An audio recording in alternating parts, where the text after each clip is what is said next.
નસીબદાર છો કે અભ્યાસક્રમ આ વર્ષે બદલાયો છે અને જે લેટેસ્ટ ટ્રેન્ડ કહેવાય, જે નવો આયામ છે રાષ્ટ્રીય શિક્ષણ નીતિ, તેનો અભ્યાસક્રમમાં સમાવેશ કરવામાં આવ્યો છે કે જેથી તમે જ્યારે શિક્ષક બનશો ત્યારે તમને શિક્ષણ નીતિ શું કહેતી હતી તેનો ખ્યાલ હોય, પહેલેથી ખ્યાલ હોય. નહીં તો ઘણી વખત એવું થાય છે કે શિક્ષણ નીતિ વિશે શિક્ષકોને ખબર જ હોતી નથી કે શિક્ષણ નીતિ શું કહેવા માંગે છે. તો આપણે રાષ્ટ્રીય શિક્ષણ નીતિ નો યુનિટ 4, જે ખાસ કરીને શાળા શિક્ષણ વિશેની જે વાત હતી તેનો યુનિટ 4, અભ્યાસક્રમ અને પદ્ધતિશાસ્ત્ર, શૈક્ષણિક પદ્ધતિશાસ્ત્ર ની આજે આપણે વાત કરવાના છે કે રાષ્ટ્રીય શિક્ષણ નીતિની અંદર અભ્યાસક્રમ વિશે શું કહેવામાં આવ્યું છે અને પદ્ધતિશાસ્ત્ર વિશે રાષ્ટ્રીય શિક્ષણ નીતિના વિચાર શું છે. તો એની આપણે વાત કરીએ, પ્રેઝન્ટેશન દ્વારા જ આપણે શરૂઆત કરીએ છીએ. આપને કંઈ પણ પ્રશ્ન હોય તો આપ મને હેન્ડ રેઝ કરીને પૂછી શકશો. તો પ્રેઝન્ટેશન શરૂ કરું છું.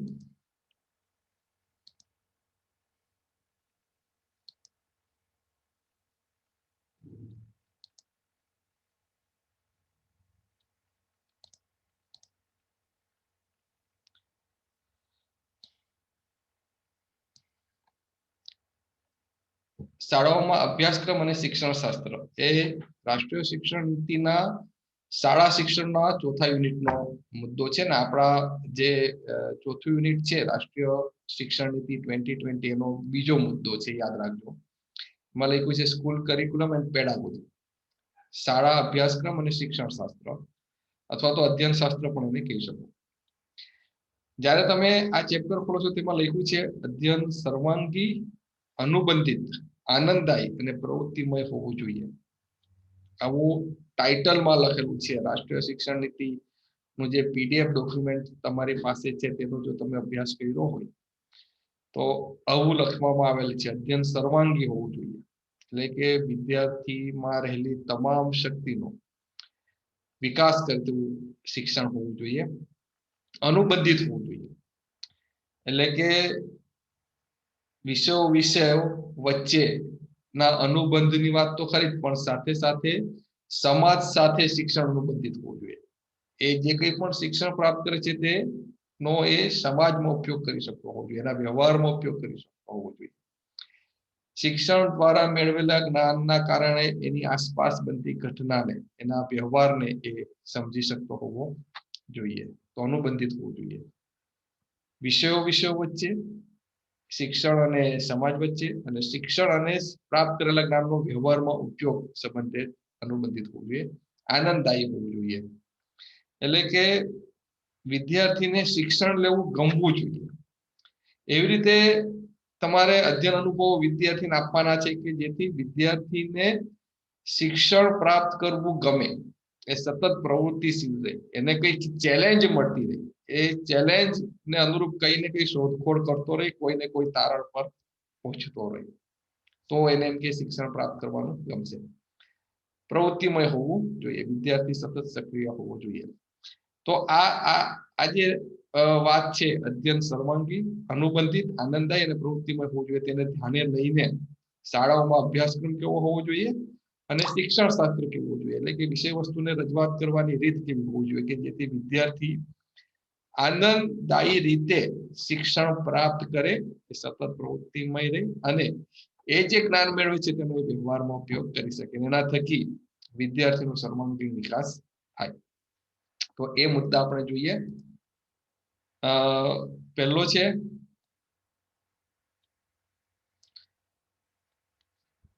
.1 જે મુદ્દો છે તે 5+3+3+4 ની નવી તરામાં શાળા અભ્યાસક્રમ અને શિક્ષણ શાસ્ત્રનું પુનર્ગઠન.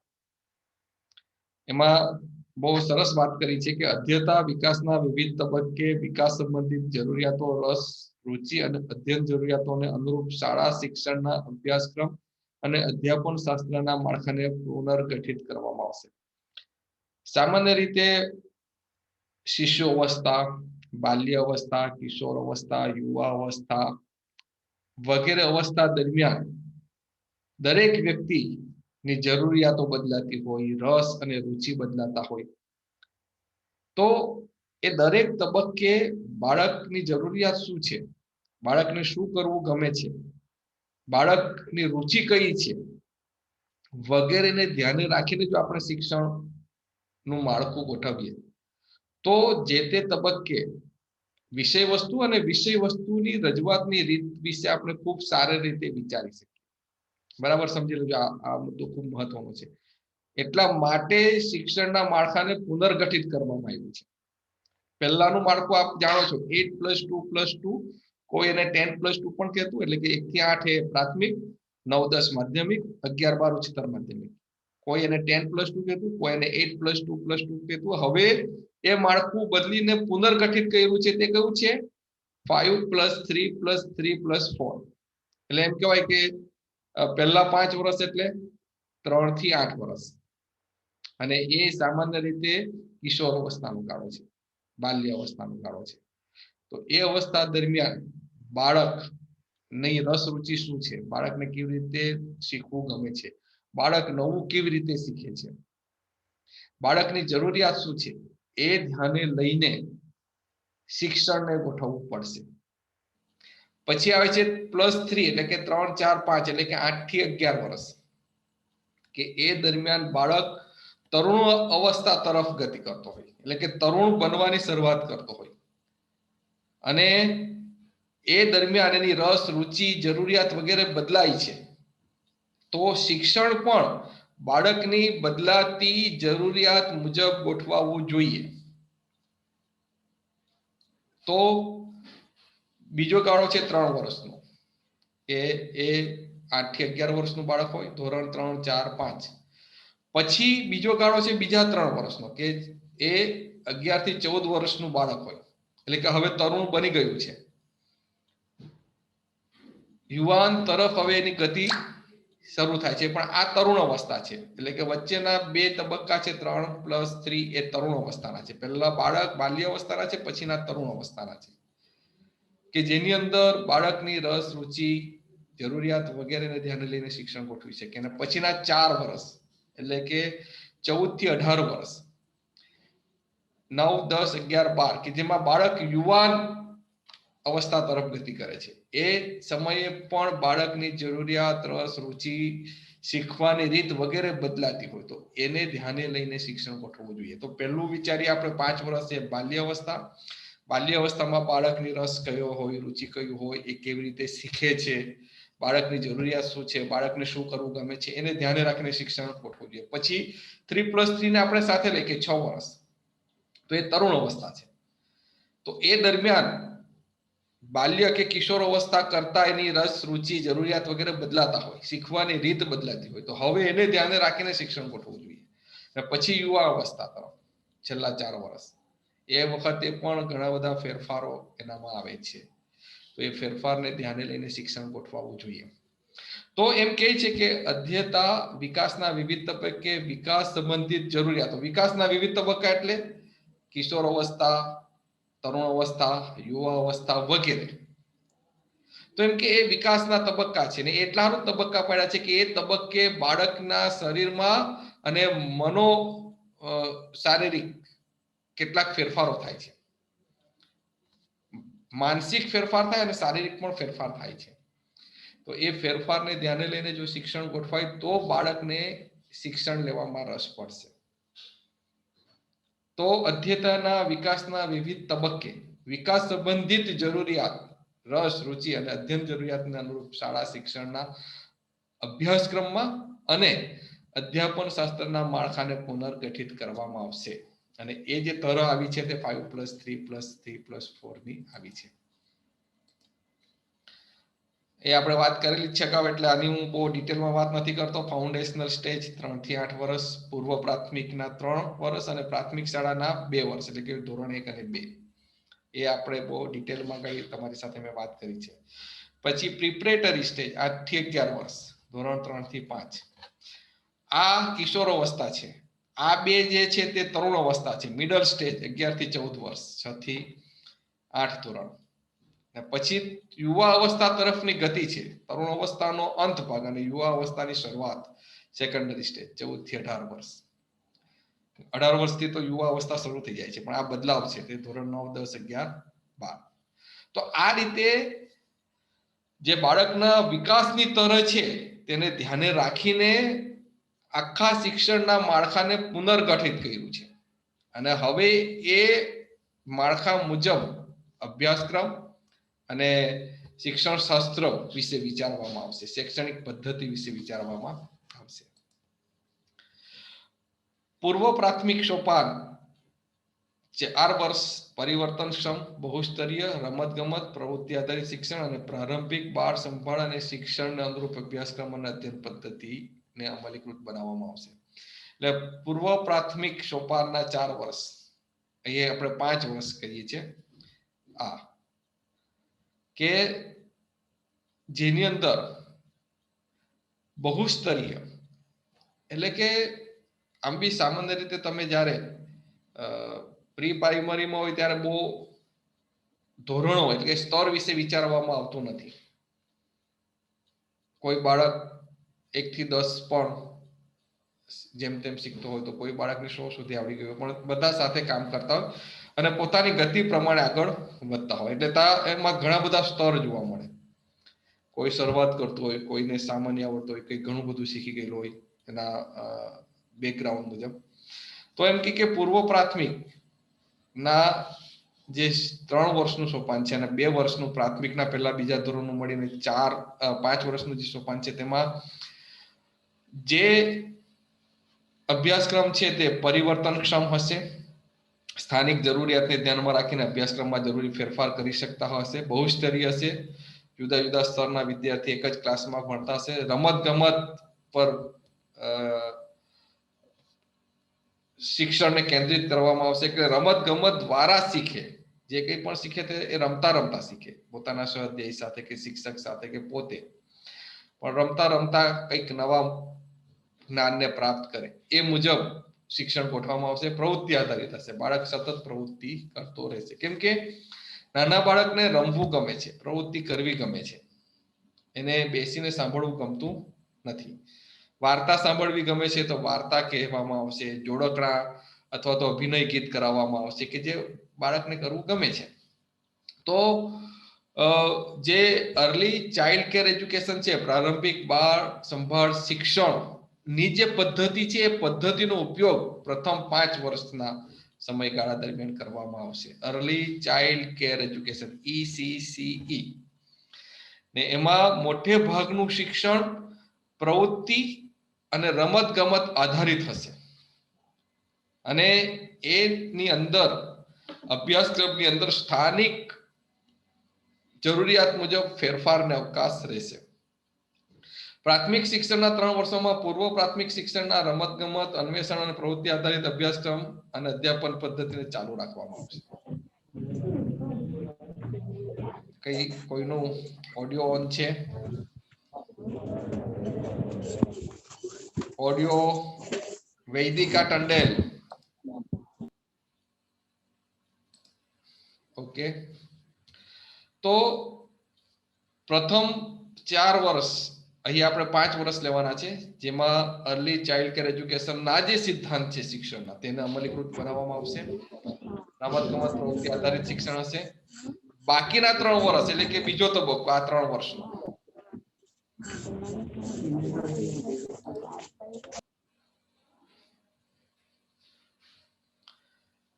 બાકીનો જે બીજો તબક્કો છે 3 વર્ષનો કે જેમાં પણ અર્લી ચાઇલ્ડ કેર એજ્યુકેશનના સિદ્ધાંતને જ ધ્યાને રાખીને શિક્ષણ આપવામાં આવશે. એમાં પણ રમત ગમત પ્રવૃત્તિ આધારિત અભ્યાસક્રમ હશે, પણ એમાં અન્વેષણ એટલે ખબર, શોધખોળ. અન્વેષણનો અર્થ થાય છે રિસર્ચ, શોધખોળ આધારિત અધ્યયન પદ્ધતિને ચાલુ રાખવામાં આવશે. બાળકને કંઈક તમે શોધ કરવાનો ટાસ્ક આપો, ચેલેન્જિંગ ટાસ્ક, તો એ કરવાનું ગમે કે ચાલો આ શોધી લાવો, તો એને શોધવાનું, આસપાસ જઈને કંઈક સંતાડ્યું તો શોધવાનું ગમે, કંઈક પઝલ આપો તો એને સોલ્વ કરવાની ગમે. તો પ્રથમ 3 વર્ષ છે પ્રાથમિક શિક્ષણના, તેને પણ ECCE ના જે શિક્ષણના સિદ્ધાંતો છે તેના અનુરૂપ જ શીખવવામાં આવશે. એ ઉપરાંત તેમને ઔપચારિક શિક્ષણથી પરિચિત કરવા માટે કેટલાક હળવા વિષય વસ્તુવાળા પાઠ્યપુસ્તકો શીખવવામાં આવશે. હવે એક વસ્તુ જોઈ લેજો. અહીં જે 5 વર્ષનો ગાળો છે તેમાં કોઈ ઔપચારિક શિક્ષણનું માળખું હશે નહીં. એના પાઠ્યપુસ્તક હોય કે ન હોય એવું બને. એટલું હોય કે ભાઈ તમારે અંક શીખવવાના છે, મૂળાક્ષર શીખવવાના છે, શબ્દ શીખવવાના છે, વાંચતા લખતા શીખવવાનું છે, ને સામાન્ય રંગ ઓળખી શકે, આકાર ઓળખી શકે વગેરે શીખવાનું છે. પણ એનું કઈ ઔપચારિક પાઠ્યપુસ્તક હશે કે નહીં કઈ કહેવાય નહીં. પણ પછી જેવા બીજા તબક્કામાં આવશે ત્યારે શિક્ષણ પદ્ધતિ તો આ જ રહેશે, પણ એનામાં ઔપચારિક પાઠ્યપુસ્તક હશે અને હળવા વિષય વસ્તુ વાળા પાઠ્યપુસ્તક હશે. એટલે કે વિષય વસ્તુનું બહુ ભારણ હશે નહીં, જેમાં વાંચન, લેખન, ગણન, ભાષા કૌશલ્ય, શારીરિક શિક્ષણ, વિવિધ કળા, ગણિત, વિજ્ઞાન જેવા વિષયોનો સમાવેશ કરવામાં આવશે. અહીં વિજ્ઞાનની જગ્યાએ મોટે ભાગે પર્યાવરણ હશે, કે જેની અંદર વિજ્ઞાન પ્લસ સામાજિક વિજ્ઞાનને ભેગું કરીને પર્યાવરણ બનાવવામાં આવે છે. તો પછીના 3 વર્ષમાં પાઠ્યપુસ્તક ઔપચારિક હશે, એટલે કે શું બાળકને શીખવાનું છે તે સ્પષ્ટ શિક્ષકને ખબર પડશે. પણ એ વિષય વસ્તુ હળવું હશે, વિષય વસ્તુનું બહુ ભારણ હશે નહીં, બહુ ઊંડાણપૂર્વકનું વિષય વસ્તુ હશે નહીં. એમાં પણ પ્રવૃત્તિ દ્વારા શીખવવામાં આવશે, રમત ગમત દ્વારા શીખવવામાં આવશે, શોધખોળ કરવાની તક આપવામાં આવશે, સહઅધ્યાયી સાથે ચર્ચા કરવાની તક આપવામાં આવશે વગેરે.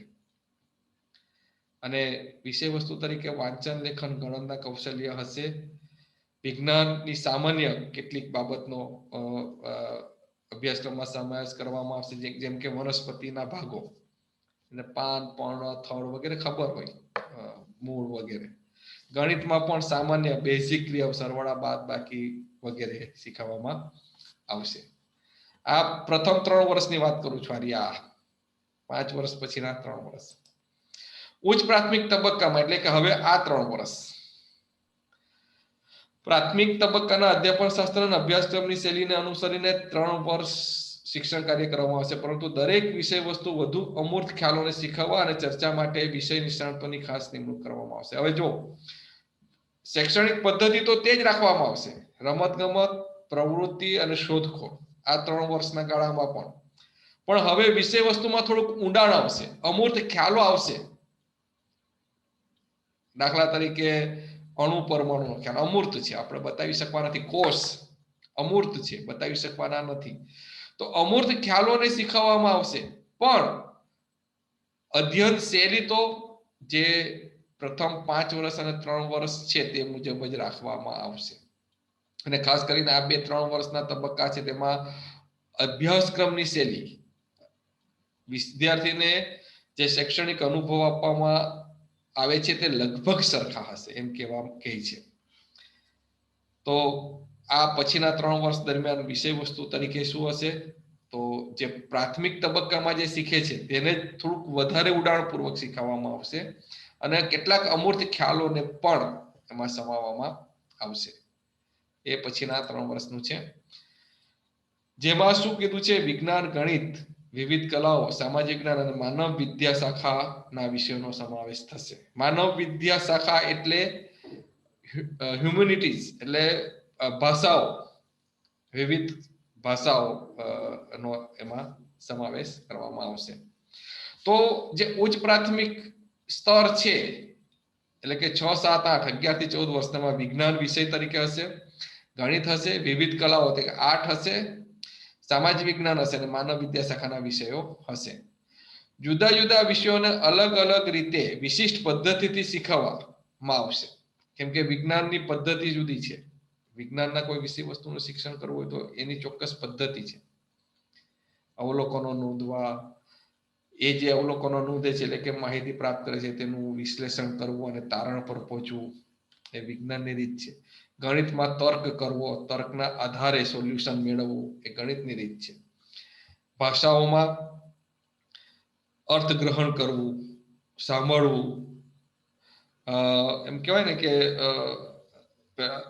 વાર્તાનો કે કવિતાનો રસાસ્વાદ લેવો, આનંદ મેળવવો. સાંભળતા સાંભળતા ઘણી વખત એટલી સરસ કવિતાની રજૂઆત થતી હોય, એને એટલા સરસ સમજાવતા હોય કે તમે ખુશ થઈ જાઓ. તો આ દરેક વિષયની પોતાની ચોક્કસ શિક્ષણ પદ્ધતિ છે ને એ વિષયની જે તે શિક્ષણ પદ્ધતિને વર્ગખંડમાં અમલીકૃત કરવામાં આવશે અને એટલા માટે વિષય નિષ્ણાત શિક્ષકોની નિમણૂક કરવામાં આવશે. ભાષાના શિક્ષક ને ભાષાની શિક્ષણની પદ્ધતિ ખબર હોય, વિજ્ઞાનના શિક્ષકને વિજ્ઞાનના શિક્ષણની શૈક્ષણિક પદ્ધતિ ખબર હોય, ગણિત સામાજિક વિજ્ઞાનના શિક્ષકને જે તે વિષયના શિક્ષણની પદ્ધતિઓ ખબર હોય. તો એમ કે એના માટે આ જે 3 વર્ષનો પછીનો તબક્કો છે તેમાં વિષય નિષ્ણાત શિક્ષકોની નિમણૂક કરવામાં આવશે. આ પહેલા 2 તબક્કામાં વિષય નિષ્ણાત શિક્ષકોની જરૂર નથી. એમાં કોઈ પણ શિક્ષક કોઈ પણ વસ્તુ શીખી શકશે, કેમ કે સામાન્ય વસ્તુ શીખવાની છે, બેઝિક શીખવાનું છે. હવે પછીનું જે વિષય વસ્તુ આવશે આ 3 વર્ષના ગાળા દરમિયાન તે ઊંડાણપૂર્વકનું આવશે.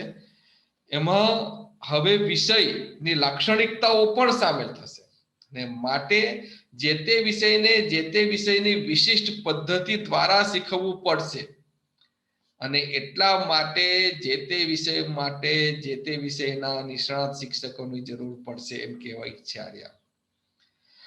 વિવિધ વિષયો વચ્ચે આંતર સંબંધો અને જે તે વિષયના અનુભવ આધારિત અધ્યયન પર પણ એટલો જ ભાર મૂકવામાં આવશે. વિવિધ વિષયો વચ્ચે આંતર સંબંધો હોય તો તેને જરૂર ધ્યાને લેવામાં આવશે. એ આંતર સંબંધને ધ્યાને રાખીને શિક્ષણ યોજવામાં આવશે અને અનુભવ આધારિત અધ્યયન પર ભાર મૂકવામાં આવશે.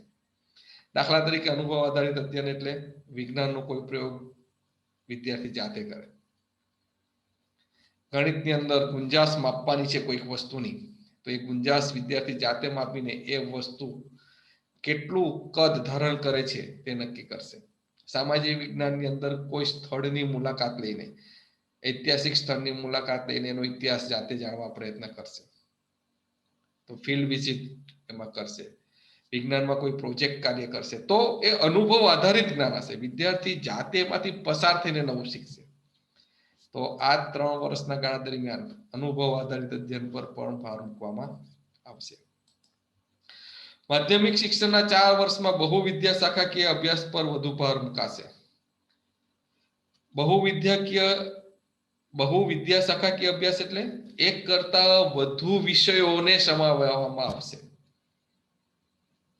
ઉચ્ચ પ્રાથમિક સોપાનની અધ્યયન પદ્ધતિના અભ્યાસક્રમને અનુસરવામાં આવશે, પરંતુ આ સોપાનમાં દરેક વિષય વસ્તુ વધુ ઊંડાણપૂર્વકનું, વધુ વિવેચનાત્મક અને વિશ્લેષણાત્મક વિચારણા સાથે જીવનના ઉચ્ચ ધ્યેયો સાથે અનુસંધાન સાધીને તેમજ વિદ્યાર્થીને કેટલાક વિષયોની પસંદગીની તક આપીને શિક્ષણ કાર્ય કરવામાં આવશે. બરાબર સમજી લેજો આ વસ્તુ. એમ કહે છે કે ઉચ્ચ પ્રાથમિક સોપાનની અધ્યયન પદ્ધતિને તો અનુસરવામાં આવશે, પણ અભ્યાસક્રમ થોડોક વધુ ઊંડાણપૂર્વકનો હશે. વિષય વસ્તુ કદાચ તે જ હશે પણ વધુ ઊંડાણપૂર્વકનો વિષય વસ્તુ હશે. દાખલા તરીકે ચુંબક ની વાત ઉચ્ચ પ્રાથમિક સ્તરે કરવામાં આવી હોય તો ઇલેક્ટ્રોમેગ્નેટ અથવા તો વિદ્યુત ચુંબકીય પ્રેરણ વગેરેની વાત માધ્યમિકમાં કરવામાં આવશે. વિદ્યુતના સામાન્ય પરિપથની વાત ઉચ્ચ પ્રાથમિકમાં કરવામાં આવી હશે તો સમાંતર જોડાણ, શ્રેણી જોડાણ, નેટવર્ક, વિદ્યુતની ચુંબકીય અસર કે વિદ્યુતની રાસાયણિક અસર, ઇલેક્ટ્રોમેગ્નેટિઝમ વગેરેની વાત માધ્યમિકમાં કરવામાં આવશે. એટલે કે વિષય વસ્તુનો ટોપિક તે જ રહેશે પણ ઊંડાણપૂર્વક માધ્યમિકમાં શીખવવામાં આવશે. વિષય વસ્તુને રજૂ કરવાની પદ્ધતિ એ જ રહેશે. પ્રવૃત્તિથી, કાં તો શોધખોળથી, ક્યાં તો વિદ્યાર્થીને અંદર ચર્ચા કરાવીને, ક્યાં તો રમતગમત દ્વારા, પ્રયોગ દ્વારા, ફિલ્ડ વિઝિટ દ્વારા, પ્રોજેક્ટ દ્વારા વગેરે શીખવવામાં આવશે. પણ હવે વિષય વસ્તુ ઊંડાણપૂર્વકનું હશે. વધુ વિવેચનાત્મક અને વિશ્લેષણાત્મક વિચારણા સાથે જીવનના ઉચ્ચ ધ્યેયો સાથે અનુસંધાન સાધી શકે. હવે આ તબક્કે વિદ્યાર્થી પોતે શું બનવું છે, પોતાને શેમાં રસ છે, પોતે ભવિષ્યમાં કઈ કારકિર્દીમાં આગળ વધવા માંગે છે તે વિશે પણ વિચારતો હશે. માટે વિદ્યાર્થી જે ધ્યેય નક્કી કરશે અને ધ્યેયને ધ્યાને લઈને વિદ્યાર્થીને વિષય પસંદગીની તક આપવામાં આવશે. એને ભવિષ્યમાં જે ક્ષેત્રમાં આગળ વધવું છે એ ક્ષેત્ર અનુરૂપ વિષય વસ્તુની પસંદગી કે વિષયની પસંદગીની તક આપવામાં આવશે. અહીં જે વિષય વસ્તુ હશે તે વિવેચનાત્મક અને વિશ્લેષણાત્મક હશે. એ વિષય વસ્તુને સમજવા એને વધુ વિચાર કરવો પડશે. સ્વાધ્યાયી સાથે કે શિક્ષક સાથે ચર્ચા કરવી પડશે. વિષય વસ્તુની સમજ પ્રાપ્ત કરવા માટે સંદર્ભ સાહિત્યનો ઉપયોગ કરવો પડશે. તો વિષય વસ્તુ એ પ્રકારનું હશે અને વિદ્યાર્થી પોતાના ભાવિને ધ્યાને લઈને વિષય પસંદગીની તક પ્રાપ્ત કરશે. ખાસ કરીને જો કોઈ વ્યાવસાયિક કોર્સ કરવો હોય તો વિદ્યાર્થી પાસે ધોરણ 10 પછી બહાર નીકળવાનો વિકલ્પ રહેશે અને પછી જો ફરીથી તેમની ઈચ્છા હોય તો ધોરણ 11-12માં જોડાઈ શકશે. ધોરણ 10 પાસ કર્યા પછી આ 4 વર્ષનો સમયગાળો એટલે ખબર છે ને 9, 10, 11, 12 પછી એને થાય કે મારે કોઈ વ્યાવસાયિક કોર્સ કરવો છે તો એ 11-12 નું શિક્ષણ અધૂરું મૂકીને કોઈ વ્યાવસાયિક કોર્સ કરશે. વ્યાવસાયિક કોર્સ પૂર્ણ કર્યા પછી ફરીથી એમ થાય કે હવે મારે આગળ ભણવું છે તો ફરીથી 11-12માં જોઈન કરી શકશે.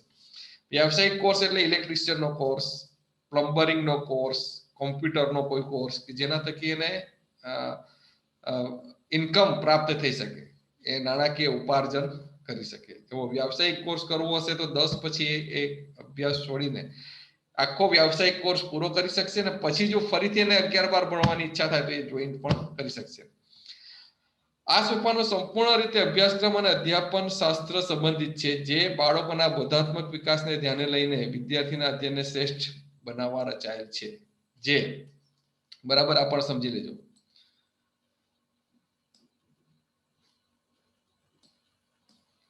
આ સોપાનો એટલે કયા સોપાનો? આ સોપાનો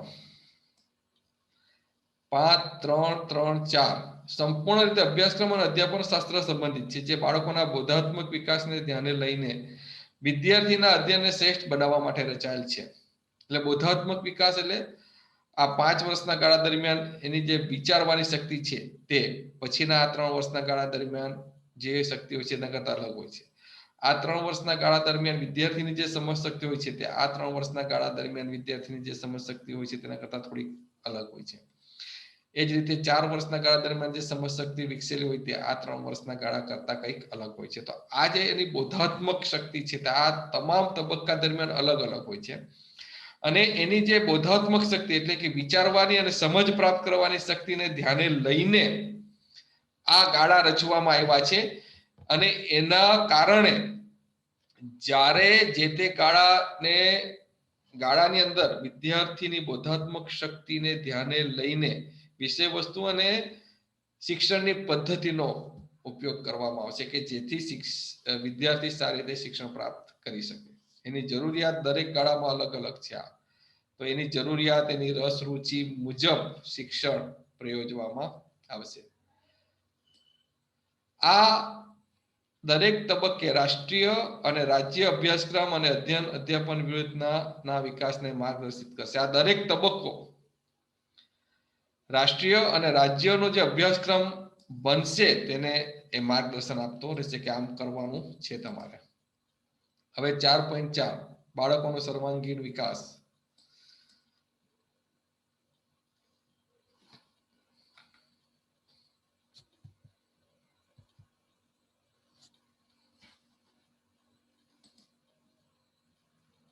ચાર 4.2 અને 4.3 આપણે પૂરું કર્યું. હવે 4.4 શાળા વ્યવસ્થાના બધા સોપાનોમાં અભ્યાસક્રમ અને અધ્યાપન શાસ્ત્ર સુધારવાનો મુખ્ય હેતુ શિક્ષણ પ્રણાલીની વધુ અસરકારક સમજ અને કેવી રીતે શીખવું તે શીખવાની દિશા તરફ લઈ જવાનો અને વર્તમાન ગોખણપટ્ટી આધારિત અધ્યયનને દૂર કરવાનો છે. આ સોપાનો એટલા માટે રચવામાં આવ્યા છે કે સોપાનો એટલે ફરીથી કહું છું 5, 3, 3 અને 4 કે દરેક સોપાનમાં બાળકોની જરૂરિયાત, બાળકોની રસ રુચિ અને બાળકના શિક્ષણ પ્રાપ્ત કરવાની રીત અલગ અલગ હોય છે. તો આ દરેક સોપાનોમાં અભ્યાસક્રમ અને અધ્યાપન શાસ્ત્રને સુધારવાનો મુખ્ય હેતુ છે કે બાળકને ગોકળપટ્ટી આધારિત અધ્યયનથી દૂર કરવાનો છે. બાળક જે કંઈ પણ સમજે તે સમજ સાથે સમજે, એને શિક્ષણ લેવાનું ગમે અને આથી એને ગોખવું ન પડે. ઘણી વાર શું થાય છે કે આપણે ખૂબ ભારે વિષય વસ્તુને નીચેના ધોરણમાં મૂકી દઈએ છીએ કે બાળકની સમજ શક્તિ એટલી વિકસિત ન હોય કે એ વિષય વસ્તુને સમજી શકે. હવે સમજ તો પડતી નથી ને પરીક્ષામાં તો પૂછાય છે, માર્ક્સ તો લાવવાના છે, તો શું કરે બાળક? ગોખે, વગર સમજીએ ગોખે. 3 ઇડિયટ્સમાં પેલું ખબર છે ને, ચમત્કાર વાળો આખો ડાયલોગ કે વગર વિચારીએ ગોખ્યું હતું તો શું થાય, કે એમાંથી અર્થ કે સમજ વિકસતી નથી. તો એમ કે આ જે તબક્કા છે તે તબક્કાને ધ્યાને લઈને શિક્ષણ આપવામાં આવશે તો બાળકે ગોખવું પડશે નહીં. એનો જે બૌદ્ધિક વિકાસ હશે તેને અનુરૂપ જ વિષય વસ્તુ હશે અને એને જે રીતે શિક્ષણ લેવું ગમે છે એ જ રીતે શિક્ષણ આપવામાં આવશે. માટે બાળકને શિક્ષણ લેવું ગમશે અને શિક્ષણમાં રસ પડશે તો એને ગોખવું પડશે નહીં, એનું શિક્ષણ સમજ સાથેનું થશે. તો એમ કે વર્તમાન ગોખણપટ્ટી આધારિત અધ્યયનને દૂર કરવાનો આ પ્રયત્ન હશે. એટલે એ સતત ધ્યાન રાખવામાં આવશે કે ગોખણપટ્ટી આધારિત અધ્યયન ન રહે. બાળક જે કંઈ પણ જ્ઞાન પ્રાપ્ત કરે તે સમજ સાથેનું પ્રાપ્ત કરે, એને જે રીતે શીખવું છે તે રીતે એને શીખવવામાં આવે. શિક્ષણના મુખ્ય ધ્યેય માત્ર બોધાત્મક વિકાસ નહીં પણ ચારિત્ર્ય નિર્માણ, સર્વાંગી વિકાસ અને 21મી સદી માટે જરૂરી બધા કૌશલ્યની સહજ વ્યક્તિઓનું નિર્માણ કરવાનો છે. શિક્ષણનું ધ્યેય ફક્ત જ્ઞાન આપવાનું નથી. એમ કે બોધાત્મક વિકાસ એટલે ફક્ત જ્ઞાન એટલે માહિતી હોય પણ એનામાં સ્કિલ ન હોય તો એમ કે હેતુ નથી, પણ 21મી સદી માટે જરૂરી કૌશલ્ય એ અર્જિત કરે. હવે તમારા માટે હોમવર્ક છે, 21મી સદી માટે જરૂરી કૌશલ્ય કયા કયા છે ખબર છે? કોઈને ખબર હોય તો અનમ્યુટ થઈને મને કહો. એ લખ્યું છે કે 21મી સદી માટે જરૂરી બધા કૌશલ્યથી સજ્જ વ્યક્તિઓનું નિર્માણ કરવાનું છે કે જ્યારે શિક્ષણ પ્રાપ્ત કરીને બહાર નીકળે ત્યારે સમાજમાં જીવન નિર્વાહ કરવા માટે, સમાજને ઉપયોગી બનવા માટે જે કંઈ પણ કૌશલ્યની જરૂર છે તે બધા વિદ્યાર્થી પ્રાપ્ત કરે. ફક્ત માનસિક વિકાસ નહીં પરંતુ કૌશલ્ય પણ એનામાં વિકસે. ફક્ત માહિતી લઈને બહાર ન નીકળે પરંતુ એ કેટલીક સ્કિલ પણ ધરાવતો હોય કે જેથી એ સમાજને ઉપયોગી થઈ શકે, રાષ્ટ્રને ઉપયોગી થઈ શકે, પોતાનું જીવન નિર્વાહ કરી શકે. દાખલા તરીકે હું ક્રિકેટ વિશે ખૂબ સારું જ્ઞાન ધરાવતો હોઉં, બધા નિયમોની મને ખબર હોય, એનો અર્થ એમ નથી કે હું રમતા મને આવડતું જ હોય. મારી પાસે જ્ઞાન છે ક્રિકેટનું પણ કદાચ રમતા નથી આવતું, મારી પાસે સ્કિલ નથી, હું બોલિંગ લાખી શકતો નથી, હું બેટિંગ કરી શકતો નથી. એવું ન થવું જોઈએ. એની પાસે સ્કિલ હોવી જોઈએ. ફક્ત બોધાત્મક વિકાસ નહીં, એનો અર્થ એ થાય છે કે બોધાત્મક વિકાસ તો કરવાનો જ છે પણ સાથે સાથે 21મી સદી માટે જે જરૂરી સ્કિલ છે તે પણ વિકસાવવાની છે બાળકમાં. તો 21મી સદી માટે જરૂરી સ્કિલ કઈ કોઈને ખબર છે? ખબર હોય તો અનમ્યુટ થઈને બોલો, નહીં તો આ તમારું આજનું હોમવર્ક કે 21મી સદી માટે જરૂરી સ્કિલ કઈ કઈ છે તે તમારે નેટ પરથી શોધવાનું છે. અને હા બોલો સર. બેસ્ટ કોમ્યુનિકેશન સ્કિલ હોવી જોઈએ. હા બરાબર. સમાજમાં જયદીપભાઈ કીધું તે કોમ્યુનિકેશન સ્કિલ એ 21મી સદી માટેની જરૂરી સ્કિલ છે. એ 21મી સદી માટે જરૂરી સ્કિલનું લિસ્ટ છે, તેમાં કોમ્યુનિકેશન છે. આવી ઘણી બધી સ્કિલ છે. મારી પાસે એનું લિસ્ટ છે પણ હું અત્યારે તમને બતાવતો નથી. તમારે જો રેફરન્સ જોઈતો તો આ મહિનાનું જીવન શિક્ષણમાં બી 21મી સદીમાં કઈ સ્કિલની જરૂર પડશે એના પર આખો લેખ આપવામાં આવેલો છે. મારી પાસે આની અંદર કોમ્પ્યુટરની અંદર એનું લિસ્ટ પણ છે. પણ એ આટલું તમે શોધશો ને તમારી પાસે નેટ છે, નેટ પરથી તમે necessary skill of 21st century લખશો એટલે આવી જ જશે. છતાં તમે આટલું શોધજો તો તમને ખ્યાલ આવશે. પણ આમણે કીધું જયદીપભાઈ કે એમની વાત સાચી છે. કોમ્યુનિકેશન એ ઘણી બધી સ્કિલો પૈકીની એક સ્કિલ છે કે જે 21મી સદી માટે ખૂબ જરૂરી છે. તમે જ્યારે શિક્ષણ પ્રાપ્ત કરીને બહાર નીકળો ત્યારે તમે સામેવાળાને તમારી વાત માટે કન્વિન્સ કરી શકતા હોવા જોઈએ, અથવા તો તમારી વાતને સામેવાળો સમજી શકે એ રીતે રજૂ કરતા તમને આવડવું જોઈએ, અને કોમ્યુનિકેશન સ્કિલ કહેવાય. એના માટે કયા મીડિયાનો ઉપયોગ કરવો, કેવી રીતે વાતને પહોંચાડવી, વગેરે વગેરે. તો એક કોમ્યુનિકેશન સ્કિલ 21મી સદી માટેની ઘણી બધી સ્કિલ પૈકીની એક સ્કિલ છે. આ સિવાય કોઈ ધ્યાન આવતું હોય તો કઈ વાંધો નહીં, અત્યારે આપણે આગળ જઈએ, પણ કાલે મારે પાછો એક લેક્ચર છે ત્યારે હું તમને આ પહેલું પૂછીશ. હા બોલો નુપુર. Sir creativity. બરાબર, સર્જનાત્મકતા, ક્રિએટિવિટી એ પણ 21મી સદી માટેની સ્કિલમાં એનું સમાવેશ કરવામાં આવે છે કે એ સર્જનશીલ હોવું જોઈએ, કંઈક નવું વિચારતો હોવું જોઈએ, જે કંઈ છે તેમાં કંઈક મોડિફિકેશન કરીને કાર્યક્ષમતા વધારી શકે એવી ક્ષમતા વિદ્યાર્થી કે શિક્ષકમાં હોવી જોઈએ. તમારી પાસે જે કંઈ પણ આવે છે માહિતી, તેમાંથી કંઈક નવું સર્જન કરવાની શક્તિ તમારામાં હોવી જોઈએ. તો એ પણ 21મી સદી માટેની જરૂરી સ્કિલ છે. આપણે આગળ જઈએ, પણ આ તમારું હોમવર્ક છે, કાલે હું પૂછીશ તમને. શિક્ષણના મુખ્ય ધ્યેયમાં બોધાત્મક વિકાસ નહીં પણ ચારિત્ર્યનું નિર્માણ, સર્વાંગી વિકાસ અને 21મી સદીની જરૂરી બધા કૌશલ્ય સહજ વ્યક્તિત્વનું નિર્માણ કરવું છે. હવે ચારિત્ર્ય નિર્માણ અને સર્વાંગીણ વિકાસ, જેની વાત આગળ છે કે ચારિત્ર્યનું નિર્માણ કેવી રીતે કરવું. એ ચારિત્ર્યનું નિર્માણ કરવા માટે તમારે જે મહાનુભાવો થઈ ગયા તેના જીવન પ્રસંગો કહેવા પડશે. તમારે તમારો વ્યક્તિત્વને એવી રીતે પ્રમાણિક અને પારદર્શક રાખવું પડશે કે તમારામાંથી વિદ્યાર્થી ચારિત્ર્યનું નિર્માણ કરી શકે. તો એ પણ વિદ્યાર્થી માટે જરૂરી છે. સર્વાંગીણ વિકાસ, બોધાત્મક વિકાસ સાથે સાથે જરૂરી સ્કિલ હોય, અને એ ચારિત્ર્યવાન હોય, પ્રમાણિક હોય. તો એવા વિદ્યાર્થીનું આપણે નિર્માણ કરવાનું છે. અવાજ સંભળાય છે ને? અહીંયા ઇન્ટરનેટ અનસ્ટેબલ બતાવે છે. જ્ઞાન એ અંતરના ઊંડાણમાં રહેલો ભીતરનો ખજાનો છે, જે વ્યક્તિમાં પહેલેથી જ છે, અને શિક્ષણ તેને સંપૂર્ણ રીતે અભિવ્યક્ત કરવામાં મદદ કરે છે. એટલે જ્ઞાન એ અંતરના ઊંડાણમાં રહેલો ભીતરનો ખજાનો છે, એટલે કે બાળકની અંદર આ બધું છે જ, એ ખૂબ બધી સંભાવનાઓથી ભરેલો છે. તમે એને જેમ કેળવો તેમ કેળવાશે, અને એ જે તે ફિલ્ડની અંદર પોતાનું સારું પ્રદાન આપી શકશે. કેમ કે બાળકોમાં ઘણી બધી સંભાવનાઓ રહેલી છે. શિક્ષણનો ધ્યેય એ બાળકમાં રહેલી શક્તિ છે તેને ઉજાગર કરવાનો છે. એના ઊંડાણમાં જે જ્ઞાનનો ખજાનો છે કે કૌશલ્યનો ખજાનો છે તેને બહાર કાઢવાનો છે. એટલે એમ કહેવાય છે ને, સ્વામી વિવેકાનંદે કહ્યું છે કે each soil is potentially divine. Our goal of education is manifest this divinity within. એટલે કે દરેક બાળકમાં દિવ્યતા સુષુપ્તપણે રહેલી છે. આપણા શિક્ષણનો ધ્યેય એ દિવ્યતાને જાગૃત કરવામાં હોવો જોઈએ. આપણે બાળકને બતાવી દેવાનું છે કે તું આ કરી શકે છે, પછી તો બાળક કરશે. બાળકમાં આત્મવિશ્વાસ એટલો લાવવાનો છે. એટલે કે જે soil is potentially divine, our goal is to manifest this divinity within. આપણા શિક્ષણનો ધ્યેય એ ડિવાઇનિટી છે બાળકમાં રહેલી, તેને બહાર લાવવાનો છે. આ નિર્ણાયક લક્ષ્યોને પ્રાપ્ત કરવા માટે અભ્યાસક્રમ અને અધ્યાપન શાસ્ત્રના તમામ પાસાઓને પુનર્ગઠિત કરવામાં અને સુધારણા કરવામાં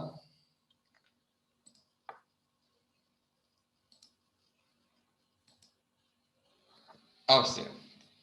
એની સુધારણા કરવામાં આવશે.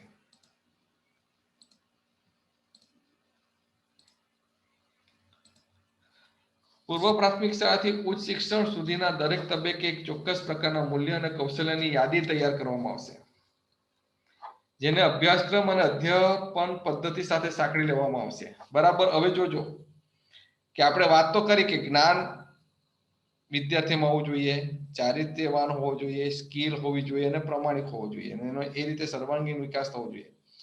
તો જ્ઞાનની સાથે સાથે કયા મૂલ્યોનો વિકાસ કરવાનો છે, કયા કૌશલ્યનો વિકાસ કરવાનો છે શિક્ષણના દરેક તબક્કે, એટલે કે પહેલા 5 વર્ષ દરમિયાન, પછીના 3 વર્ષ દરમિયાન, પછીના 3 વર્ષ દરમિયાન, અને પછીના 4 વર્ષ દરમિયાન. તેની એક યાદી તૈયાર કરવામાં આવશે કે પ્રથમ 5 વર્ષ દરમિયાન આ જ્ઞાન વિદ્યાર્થી પાસે હોવું જોઈએ, આ કૌશલ્ય વિદ્યાર્થીએ પ્રાપ્ત કરેલું હોવું જોઈએ ને એમાં આ પ્રકારના મૂલ્યો વિકસેલા હોવા જોઈએ. પછીના 3 વર્ષ દરમિયાન આ જ્ઞાન વિદ્યાર્થી પાસે આવવું જોઈએ, એનામાં કૌશલ્ય આટલા વિકસેલા હોવા જોઈએ અને આ પ્રકારના મૂલ્યોનો વિકાસ થયેલો હોવો જોઈએ. પછીના 3 વર્ષ દરમિયાન આ જ્ઞાન, આ કૌશલ્ય, આ મૂલ્ય. પછીના 4 વર્ષ દરમિયાન આ જ્ઞાન, આ કૌશલ્ય, આ મૂલ્ય વગેરે પહેલેથી નક્કી કરી દેવામાં આવશે અને તેના આધારે પછી અભ્યાસક્રમ અને અધ્યયન પદ્ધતિ વિચારવામાં આવશે કે આ બધા મૂલ્યોનો, આ બધા કૌશલ્યોનો વિકાસ કરીને વિદ્યાર્થીને સમજ સાથેનું જ્ઞાન આપવાનું છે તો કેવી રીતે આપવું જોઈએ.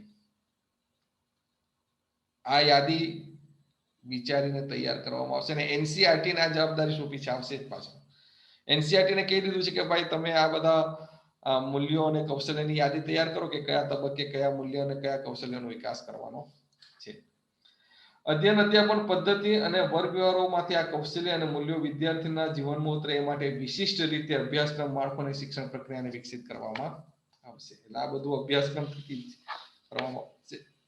એનસીઈઆરટી આ આવશ્યક કૌશલ્ય અને મૂલ્યોની યાદી તૈયાર કરશે અને રાષ્ટ્રીય અભ્યાસક્રમ માળખા દ્વારા સમગ્ર શાળા શિક્ષણ માટેને સમાવવા માટે તેમને વિદ્યાર્થીઓના જીવનમાં ઉતારવા માટેની પદ્ધતિનો નિર્દેશ કરશે. એનસીઈઆરટી આ યાદી તૈયાર કરશે અને રાષ્ટ્રીય અભ્યાસક્રમની રૂપરેખા અને જે એ અભ્યાસક્રમનું માળખું બનાવશે તેમાં કેવી રીતે એને સમાવવું, કયા કૌશલ્ય કયા જ્ઞાનને કેવી રીતે કયા તબક્કામાં આપવું તે માટે જરૂરી દિશા નિર્દેશ પણ કરશે. જરૂરી ગાઈડન્સ પણ એનસીઈઆરટી દ્વારા આપવામાં આવશે. 4.5 આવશ્યક શિક્ષણ અને જટિલ વિચારસરણીમાં વધારો કરવા માટે અભ્યાસક્રમની સામગ્રીમાં ઘટાડો કરવો. બરાબર જોઈ લેજો. આવશ્યક શિક્ષણ અને જટિલ વિચારસરણીમાં વધારો કરવા માટે આવશ્યક શિક્ષણ એટલે કે જરૂરી સ્કિલ સાથેનું, જરૂરી મૂલ્યો સાથેનું અને જરૂરી જ્ઞાન સાથેનું શિક્ષણ અને જટિલ વિચારસરણીમાં એટલે કે વિવેચનાત્મક રીતે વિશ્લેષણાત્મક રીતે વિચારી શકે એમ માટે અભ્યાસક્રમની સામગ્રીમાં ઘટાડો કરવામાં આવશે. આ બહુ મહત્વની વાત છે કે વિદ્યાર્થીમાં કૌશલ્યનો વિકાસ થાય, વિદ્યાર્થી વિચારતો થાય, વિદ્યાર્થી સમજ સાથેનું જ્ઞાન પ્રાપ્ત કરે માટે વિશિષ્ટ શૈક્ષણિક પદ્ધતિ વિદ્યાર્થી માટે અનુસરવી પડશે. વિદ્યાર્થીને વિશિષ્ટ અધ્યયન અનુભવ આપવા પડશે.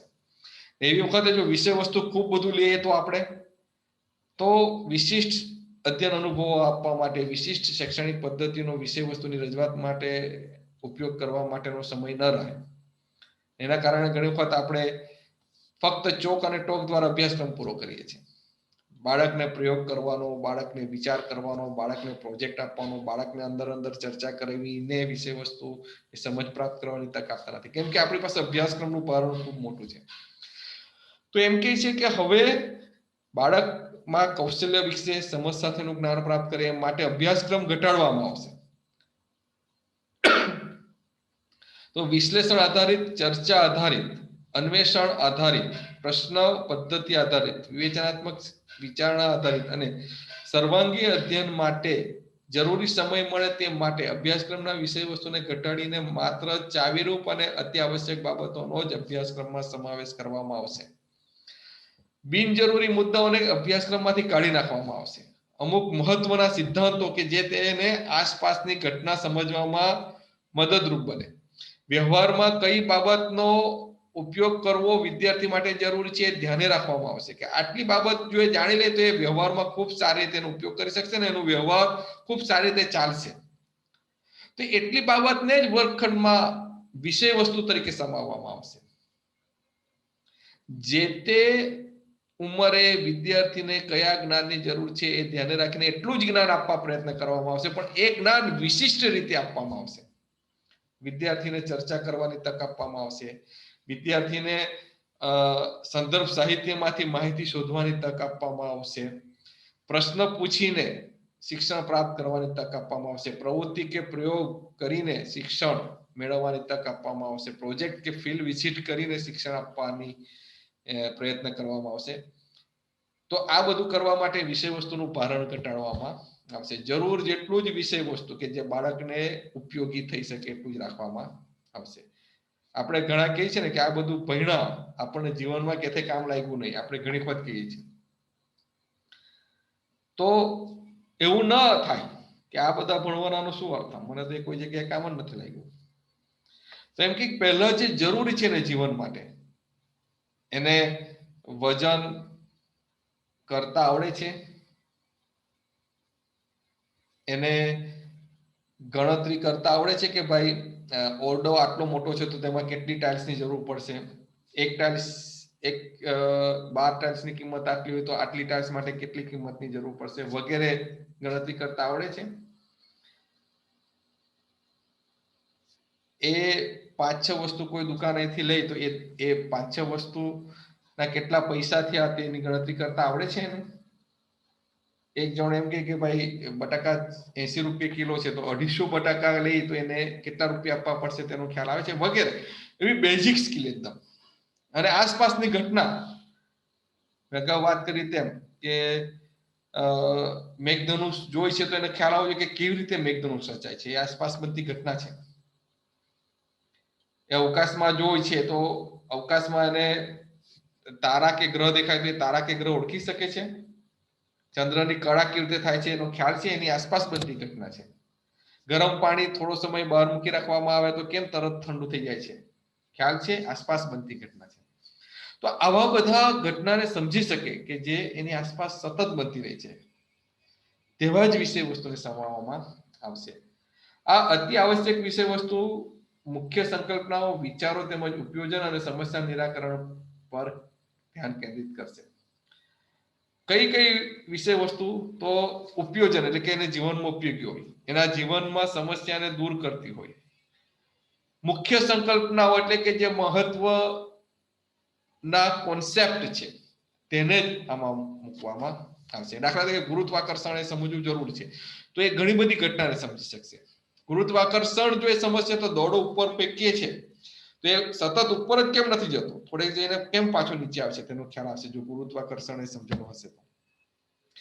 કઈક વસ્તુ હાથમાંથી હું છોડું છું તો એ કેમ નીચે તરફ જ આવે છે, ગુરુત્વાકર્ષણ સમજેલો હશે તો એને ખ્યાલ આવશે. તો આવી મહત્વની સંકલ્પનાઓ કે જે એના જીવનમાં ખૂબ ઉપયોગી છે એને જ વિષય વસ્તુ તરીકે સમાવવામાં આવશે.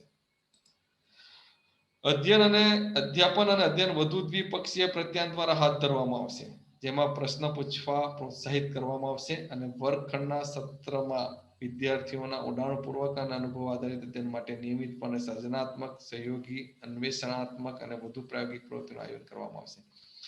આ શિક્ષણ પદ્ધતિ વિશેની વાત કરી હતી કે દ્વિપક્ષીય હશે. ફક્ત શિક્ષક બોલ્યા કરે અને વિદ્યાર્થી સાંભળે એવું નહીં. સતત વિદ્યાર્થી અને શિક્ષક એકબીજા સાથે આદાન પ્રદાન કરતા રહેશે. શિક્ષક પ્રશ્ન પૂછશે, વિદ્યાર્થી અંદર ચર્ચા કરીને જવાબ આપશે. વિદ્યાર્થી પ્રશ્ન પૂછશે, શિક્ષક જવાબ આપશે. વિદ્યાર્થીને કંઈક કરવાની તક આપવામાં આવશે, વિદ્યાર્થીને અંદર ચર્ચા કરવાની તક આપવામાં આવશે વગેરે. તો સર્જનાત્મક હશે, કંઈક એનાથી નવું સર્જન થતું હશે. સહયોગી હશે, એકબીજાના સહયોગમાં રહીને શિક્ષણ પ્રાપ્ત કરવામાં આવશે, આપવામાં આવશે. દાખલા તરીકે જૂથ ચર્ચા પદ્ધતિ કે પેર વર્ક કે પ્રોજેક્ટ વર્ક કે સહયોગી શિક્ષણ છે. પ્રોજેક્ટ વર્કમાં દરેક જૂથ ભેગા મળીને કામ કરે છે અને કંઈક તારણ પર પહોંચે છે અને એના થકી નવું જ્ઞાન પ્રાપ્ત થાય છે. ફિલ્ડ વિઝિટ સહયોગી કામ છે. અન્વેષણાત્મક, સંશોધન કરવા આવશે. કોઈ વિષય વસ્તુ વિશે માહિતી કોઈ જગ્યાએ જઈને એકત્રિત કરવા કહેવામાં આવશે. ઇન્ટરનેટ પર કે સંદર્ભ સાહિત્યમાંથી માહિતી શોધી લાવવા કે છે તો એ અન્વેષણાત્મક છે. પ્રાયોગિક કાર્ય કરવાનું આવશે. પ્રાયોગિક કાર્યનો અર્થ એમ થાય કે વિદ્યાર્થી જાતે કાર્યમાંથી પસાર થવું પડશે અને કંઈક તારણ પર પહોંચવું પડશે. ફક્ત વિજ્ઞાનનો પ્રયોગ એવું નથી. કોઈક ઐતિહાસિક સ્થળની મુલાકાત લઈને માહિતી એકત્ર કરી લાવે કોઈ વિદ્યાર્થી તો એ બી એક પ્રાયોગિક કાર્ય છે કે જેમાં વિદ્યાર્થી એક કાર્યમાંથી પસાર થઈને જાતે માહિતી એકત્ર કરે છે. કેમ કે આવી શૈક્ષણિક પદ્ધતિનો ઉપયોગ કરવામાં આવશે. અનુભવ આધારિત અધ્યયન. શાળા શિક્ષણના બધા તબક્કામાં અનુભવ આધારિત અધ્યયન અપનાવવામાં આવશે. અનુભવ આધારિત અધ્યયનનો અર્થ થાય છે કે વિદ્યાર્થી સક્રિય રહેશે, વિદ્યાર્થી કંઈક ક્રિયા કરતો રહેશે, કંઈક અનુભવ પ્રાપ્ત કરતો રહેશે અને એના થકી એ શિક્ષણ મેળવતો રહેશે. વિવિધ કલાઓ અને રમતોનો શિક્ષણમાં સમાવેશ કરવામાં આવશે. રમતો થકી શિક્ષણ પ્રાપ્ત કરે તે ખૂબ જરૂરી છે, જેના થકી ઘણા બધા કૌશલ્યોનો વિકાસ થાય. સંઘ ભાવના વિકસે, સહકારની ભાવના વિકસે, એકમેકના વિચાર કરવાની ભાવના વિકસે, ખેલદિલી વિકસે. ખેલદિલી એટલે કે પોતાની મર્યાદાને સ્વીકારવી. હું હારી ગયો તો સ્વીકારું કે હા, મારા કરતા મારી સામેવાળો વ્યક્તિ વધુ સારું રમત રમતો હતો, એ મારા કરતા વધુ સારી જાણકારી પ્રાપ્ત કરતો હતો, એટલા માટે એ જીતનો હકદાર છે. એ ખેલદિલી છે. દરેક વખતે હારી એટલે બાના કાઢ્યા કરી એ ખેલદિલી નથી. તો એ રમતો રહીમાં હોય તો જ એ ખેલદિલી આવે. અત્યારના વિદ્યાર્થીઓ રમત ખૂબ ઓછી રમે છે, એટલે ખેલદિલી નથી આવતી. પછી કઈ પણ હારી જાય ને એટલે બાના કાઢે કે એને તો આ ચીટિંગ કર્યું, એને તો આમ કર્યું. એ સ્વીકારી નહીં કે એ મારથી કા સારો હતો. તો વિવિધ કલાઓ અને રમતોનો શિક્ષણમાં સમાવેશ કરવામાં આવશે. વાર્તા કથન દ્વારા અધ્યયન, દાખલા તરીકે ઇતિહાસ છે, સામાજિક જ્ઞાન છે, તો વાર્તા દ્વારા ખૂબ સારી રીતે શીખી શકે. તો વાર્તા કથન દ્વારા અધ્યયન પણ વિદ્યાર્થીને રસ પડે એવી શિક્ષણ પદ્ધતિ. વિવિધ વિષયો સાથે અનુબંધ સાધવામાં આવશે.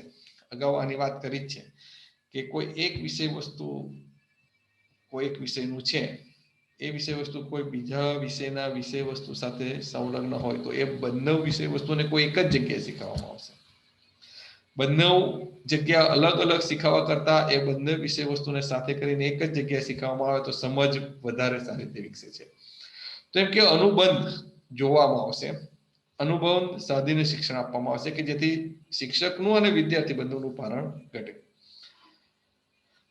દાખલા તરીકે ઉષ્માનયનની વાત હું વિજ્ઞાનમાં કરતો, તો ઉષ્માનયન આધારિત જ જમીનની અને દરિયાની લહેરની વાત જો સામાજિક જ્ઞાનમાં કે ભૂગોળમાં આવતી હોય તો મારે વિજ્ઞાનના ઉષ્માનયનના સિદ્ધાંતની સાથે સાથે જમીન અને દરિયાની લહેર વિશે શીખવી દેવું જોઈએ, કે જેથી ભૂગોળમાં એ શીખવાનું નહીં ને એ જમીન અને દરિયાની લહેર પાછળ કયો સિદ્ધાંત છે તેનો પણ વિદ્યાર્થીને સ્પષ્ટ ખ્યાલ આવે.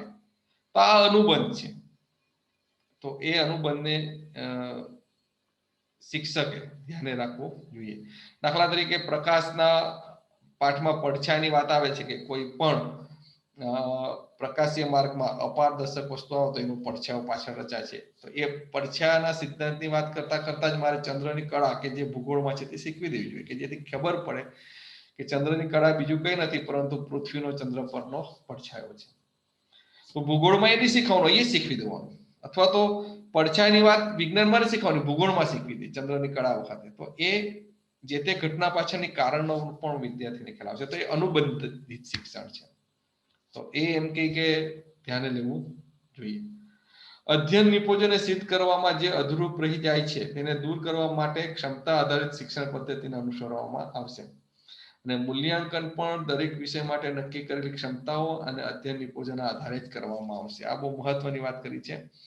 દરેક વિષય માટે અધ્યયન નિષ્પત્તિ આપવામાં આવેલી છે અને અધ્યયન નિષ્પત્તિને સિદ્ધ કરવા માટે આપણે વિષય વસ્તુનો સહારો લઈએ છીએ. અધ્યયન નિષ્પત્તિ એ કૌશલ્યની સમજ આપે છે. વિદ્યાર્થીમાં જે તે કૌશલ્ય વિકસાવવા માટે આપણે ચોક્કસ વિષય વસ્તુનો સહારો લઈએ છીએ ને એની મદદથી આપણે વિદ્યાર્થીમાં ચોક્કસ કૌશલ્યનો વિકાસ કરીએ છીએ. તો મૂલ્યાંકન પણ અધ્યયન નિષ્પત્તિને ધ્યાને લઈને થવું જોઈએ. અત્યારે તમે પ્રાથમિક શાળાના પિરિયોડિક ટેસ્ટના પેપર જોજો, અધ્યયન નિષ્પત્તિ આધારિત પ્રશ્નો હોય છે કે એ પ્રશ્નનો જવાબ આપે તો તમે નક્કી કરી શકો કે વિદ્યાર્થીમાં આ કૌશલ્યનો વિકાસ થયો છે, કે વિદ્યાર્થીમાં વર્ગીકરણ કરવાની ક્ષમતા વિકસી છે, કે વિદ્યાર્થીમાં કાર્યકારણ સંબંધ સ્થાપવાની ક્ષમતા વિકસી છે. એ નક્કી કરી શકો તમે. કેમ કે હવે પ્રશ્નપત્ર અધ્યયન નિપજોના આધારે નીકળે છે. તો અધ્યયન નિષ્પત્તિને ધ્યાને લઈને શિક્ષણ ગોઠવવામાં આવશે અને મૂલ્યાંકન પણ અધ્યયન નિષ્પત્તિને ધ્યાને લઈને જ કરવામાં આવશે એવું રાષ્ટ્રીય શિક્ષણ નીતિ કહે છે. અનુભવિક અધ્યયનના ભાગરૂપે કલા દ્વારા શિક્ષણને વર્ગખંડમાં થતા અધ્યયનને વધુ આનંદપ્રદ બનાવવા માટે રોજબરોજના વ્યવહારમાં સામેલ કરવામાં આવશે. કલા દ્વારા શિક્ષણને પણ રોજબરોજના વ્યવહારમાં સામેલ કરવામાં આવશે. દાખલા તરીકે સંગીતને ધ્વનિ સાથે જોડવામાં આવે કે સંગીતનો ધ્વનિ સાથે શું સંબંધ છે, કયા સૂરનો ફ્રીક્વન્સી સાથે શું સંબંધ છે, રંગો ભેગા કરીએ તો કયો રંગ બને છે. દાખલા તરીકે હું બધા કલરને ભેગા કરી દઉં તો એ કાળો બને, પણ બધા રંગના પ્રકાશને હું ભેગા કરું તો સફેદ બને. તો બે રંગને ભેગા કરવાથી કયો રંગ બને છે, બે પ્રકાશને ભેગા કરવાથી કયો રંગ નવો બને છે, તે બધું કલા દ્વારા શિક્ષણની વાત કરવામાં આવી છે. આવો તમે જોજો ઘણી જગ્યાએ કલાની અંદર જ શિક્ષણ તમને જોવા મળશે. એનાથી શું થાય કે તમારું શિક્ષણ રસપ્રદ બનશે. કળાને તમે શિક્ષણ સાથે જોડશો ત્યારે તમારું શિક્ષણ રસપ્રદ બનવાની શક્યતા વધી જાય છે. તો રોજબરોજના વર્ગ વ્યવહારમાં કલા દ્વારા શિક્ષણને સામેલ કરવામાં આવે છે કે જેથી વિદ્યાર્થીને શિક્ષણ પ્રાપ્ત કરે. અધ્યયન અને અધ્યાપનમાં ભારતીય સંસ્કૃતિ અને મૂલ્યોને જોડીને વિદ્યાર્થીઓના જીવનમાં તેને ઉતારી શકાશે. ભારતીય સંસ્કૃતિ અને મૂલ્યો જે છે ભારતના તેને અધ્યયન અધ્યાપનમાં જોડવામાં આવશે કે જેથી વિદ્યાર્થીના જીવનમાં ભારતીય સંસ્કૃતિ અને મૂલ્યોને ઉતારી શકીએ આપણે. કલા દ્વારા શિક્ષણનો આ અભિગમ શિક્ષણ અને સંસ્કૃતિના સંબંધને વધુ મજબૂત કરશે. તો અહીં એમ કહેવામાં આવે છે કે કળાને અધ્યયનમાં સામેલ કરવામાં આવશે જેથી અધ્યયન અધ્યાપનમાં ભારતીય સંસ્કૃતિ અને મૂલ્યોને જોડીને વિદ્યાર્થીના જીવનમાં ઉતારી શકાશે ભારતીય સંસ્કૃતિ અને મૂલ્યોને. અને આ અભિગમ શિક્ષણ અને સંસ્કૃતિના સંબંધને મજબૂત કરશે. આપણી સંસ્કૃતિ છે ને, દાખલા તરીકે આપણે કહીએ છીએ કે ભાઈ મહેમાનોને કે વડીલોને માન આપવું એ આપણી સંસ્કૃતિ છે. તો એને કેવી રીતે કયા પાઠ દ્વારા ગુજરાતીના કયા એકમ દ્વારા આપણે વિદ્યાર્થીમાં ઉતારી શકીએ એના વિશે વિચારવામાં આવશે. રમત ગમત દ્વારા શિક્ષણ એ બીજો આંતર અભ્યાસક્રમ અધ્યાપન અભિગમ છે જેમાં રમત ગમતનો ઉપયોગ સંઘભાવના, સહકાર, સ્વપહેલ, સ્વાવલંબન, સ્વશિસ્ત, જવાબદારી વગેરે જેવા ઘટકો વિકસાવવા માટે કરવામાં આવે છે. જો એ સ્વશિસ્ત પણ રમત ગમત માટે ખૂબ જરૂરી છે. કે એકવાર તમને ખોટો આઉટ આપી દે તો પણ અમ્પાયર જે કે તેને માન્ય રાખવું એ સ્વશિસ્ત છે. એને અમે ગમે તેમ ન બોલી શકો એ ભૂલ થાય, માનવ સહજ ભૂલ થઈ શકે અમ્પાયરથી. તો એ રમત ગમત દ્વારા જ આવે કે કોઈ વખત થતો અન્યાય પણ સહન કરી લેવો. જો સામેવાળાએ અન્યાય જાણી જોઈને ન કર્યો હોય તો બરાબર સમજો.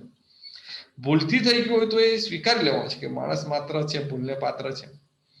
તો રમત ગમતથી સંઘ ભાવના, સહકાર, સ્વપહેલ, સ્વાવલંબન, સ્વશિસ્ત, જવાબદારી વગેરે જેવા કૌશલ્ય નો વિકાસ થશે. જવાબદારી એ પણ રમત ગમત એક બહુ મોટું પાસું છે. દરેક વ્યક્તિ પોતાની જવાબદારી નિભાવીને ટીમ ભાવનાથી, સહકારની ભાવનાથી રમતો હોય છે તો જ એની ટીમ જીતે છે. રોજિંદા વર્ગ વ્યવહારમાં રમત ગમત દ્વારા શિક્ષણને સામેલ કરીને વિદ્યાર્થીમાં જીવનભર શારીરિક રીતે સક્ષમ રહેવાનો, જીવનભર નિરોગી અને સ્વસ્થ રહેવાનો અભિગમ કેળવવામાં આવશે. રોજિંદા વર્ગ વ્યવહારમાં રમત ગમત સામેલ કરવામાં આવશે. વિદ્યાર્થી રમત ગમત રહેશે તો સ્વસ્થ રહેશે, નિરોગી રહેશે, શરીર બંધાશે, શારીરિક રીતે કાર્યક્ષમ રહેશે, શક્તિ વધશે. તેમ કે રમત ગમતને જો સામેલ કરીશું તો વિદ્યાર્થી સ્વસ્થ રહેવાની શક્યતા વધી જશે. શિક્ષણમાં રમત ગમતનું મહત્વ સર્વવિદિત છે. તેનાથી વિદ્યાર્થી શારીરિક અને માનસિક રીતે સ્વસ્થ રહેશે તેમજ તેમાં કેટલીક બૌદ્ધિક ક્ષમતાનો વિકાસ થાય છે. શારીરિક અને માનસિક રીતે સ્વસ્થ રહે છે એટલે રમત ગમત રમે તો શારીરિક રીતે સ્વસ્થ ઉપરાંત માનસિક રીતે એટલે એનામાં સ્વશિસ્ત વિકસેલું હોય, સ્વાવલંબન વિકસેલું હોય, એને ખેલદિલી ભાવના વિકસેલી હોય. એટલે કોઈ વખતે હારી જાય તો નાસી પાસ ન થઈ જાય, એને આપઘાત કરવાનો વિચાર ના આવે, કે એ પોતે પરાજયનો જે પોતાની મર્યાદા છે તે બીજા પણ ન ઢોળે. તો એ માનસિક સ્વસ્થતા છે એની. તમે જો ઘણા વિદ્યાર્થી ના ધારવા કરતા ઓછા ટકા આવે તો એ આપઘાત કરી લે છે. શારીરિક રીતે સ્વસ્થ છે, બુદ્ધિશાળી પણ છે, પણ માનસિક રીતે સ્વસ્થ નથી. કેમ કે રમત ગમત રમ્યો નથી, એને તો જીતવું જ છે, તો એ ન ચાલે. તો રમત ગમત એમ કે માનસિક રીતે પણ સ્વસ્થ રાખે છે. હારને પચાવતા શીખે છે અને જીતને પણ પચાવતા શીખે છે. જીતી જાય એટલે અભિમાન આવી જાય કે સામેવાળાની મસ્કરી કરવી એવું નથી. તમે જો ક્રિકેટ કે ગમે તે રમત હોય, હાર જીત થાય પછી એકબીજા હાથે હાથ મેળવે છે. ભાઈ આ રમત છે, આજે અમે જીત્યા તો કાલે તમે જ જીતશો. તો એમ કે રમત ગમત એ શારીરિક અને માનસિક બંને રીતે સ્વસ્થ રાખે છે. 4.9 મુદ્દો છે વિદ્યાર્થી ને ખાસ કરીને માધ્યમિકની અંદર વિદ્યાર્થીને વિષય વસ્તુની પસંદગી આપવામાં આવશે. વચ્ચે કોઈ મુદ્દો રહી નથી ગયો.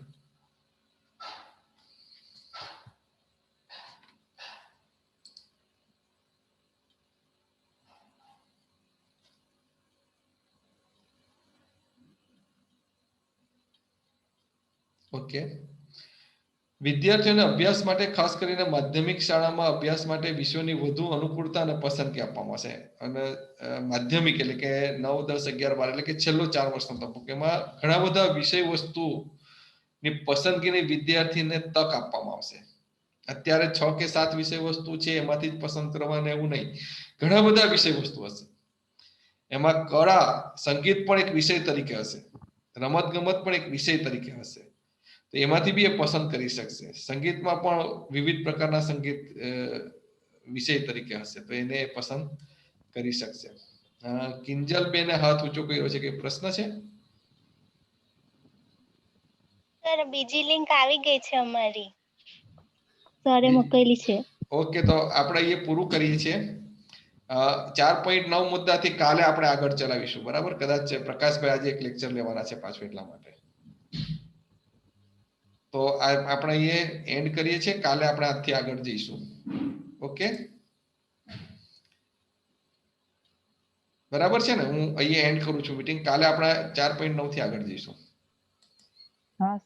Okay sir.